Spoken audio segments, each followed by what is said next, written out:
1947 August 15 Bharat ఆనందంతో మునిగిపోయింది. కానీ స్వాతంత్ర్యం అందించిన ఆనందం వెనుక ఒక భారీ ప్రశ్న నిలిచింది.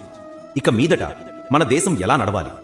ఎక్కడైనా పెద్ద దేశం అవ్వాలంటే న్యాయం ఉండాలి, హక్కులు ఉండాలి, నియమాలు ఉండాలి, ప్రజలకి రక్షణ ఉండాలి, ప్రభుత్వానికి బాధ్యత ఉండాలి. ఇవన్నీ లేకపోతే స్వాతంత్ర్యం కేవలం ఒక పండగే, పురోగతి కాదు. అందుకే భారత నాయకులు ఒక నిర్ణయం తీసుకున్నారు. మన దేశానికి మనమే ఒక కొత్త రాజ్యాంగం రాయాలి. 1946 డిసెంబర్ 9 ఢిల్లీ కాన్స్టిట్యూషన్ హాల్ వద్ద దేశ చరిత్రలో మొదటి సమావేశం జరిగింది. 389 మంది సభ్యులు, భిన్న మతాలు, భిన్న భాషలు, భిన్న రాష్ట్రాల నుంచి వచ్చిన ప్రజాప్రతినిధులు. కానీ ఒక్క లక్ష్యం, ప్రతి భారతీయుడికి న్యాయం జరిగేలా రాజ్యాంగం రాయాలి. ఇది కేవలం ఒక పత్రం కాదు, ఇది భారత ఆత్మని నిర్వచించే ప్రయాణం. ఈ మహత్తర పనికి నాయకత్వం ఇచ్చిన వ్యక్తి డాక్టర్ బిఆర్ అంబేద్కర్. విద్యావేత్త, న్యాయవేత్త, ఆర్థికవేత్త, అంటే ఒక వ్యక్తిలోనే యుగాల జ్ఞానం. అంబేద్కర్ గారి ముందున్న లక్ష్యం చాలా స్పష్టంగా ఉండేది. దేశంలో పుట్టిన ప్రతి మనిషి సమాన హక్కులు పొందాలి. అందుకే ఆయన రాత్రింబవళ్లు పనిచేశారు, ముసాయిదాలు రాశారు, మళ్లీ మార్చారు, మళ్లీ రాశారు. అంబేద్కర్ గారి మాటల్లో, I measure the progress of a community by the degree of progress which women have achieved. ఈ ఆలోచనతోనే రాజ్యాంగంలో మహిళలకు కూడా రక్షణ, స్వేచ్ఛ ఇచ్చారు. అందుకే ఆయనను పవర్ ఆఫ్ ఇండియన్ కాన్స్టిట్యూషన్ అని ప్రపంచం గర్వంగా పిలుస్తోంది.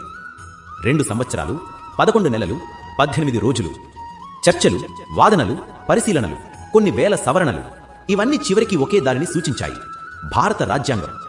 1950 జనవరి 26న అది అమలులోకి వచ్చింది. అందుకే ఆ రోజునే రిపబ్లిక్ డేగా జరుపుకుంటాం.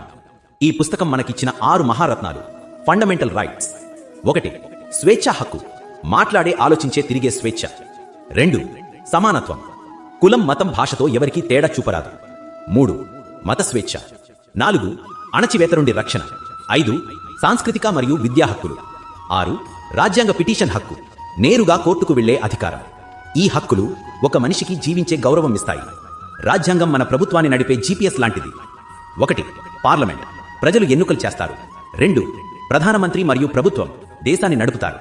3. సుప్రీంకోర్టు న్యాయం కాపాడుతుంది. 4. కేంద్ర రాష్ట్రాల అధికారం, ఫెడరల్ స్ట్రక్చర్. 5. ఎన్నికలు, న్యాయం, హక్కులు అన్నీ రాజ్యాంగం నిర్ణయిస్తుంది. ఇది లేకపోతే దేశం ఎవరి చేతిలో పడిపోయేదే. ఈ రోజు మీరు ఓటు వేయడం, విద్య పొందడం, పోలీస్ మీద కేసు పెట్టడం, న్యాయం కోసం కోర్టుకెళ్లడం, స్వేచ్ఛగా మాట్లాడడం, ఇవన్నీ ఒకే కారణం వల్ల, భారత రాజ్యాంగం. ఇది కేవలం ఒక పుస్తకం కాదు, ఇది మన ప్రజాస్వామ్యపు గుండె చప్పుడు, మన దేశాన్ని ఒకే దారిలో నడిపించే శక్తి. మన రాజ్యాంగం ఉన్నంత వరకు మన స్వేచ్ఛ ఉంటుంది, మన న్యాయం ఉంటుంది, మన భవిష్యత్తు సురక్షితం ఉంటుంది. జై హింద్.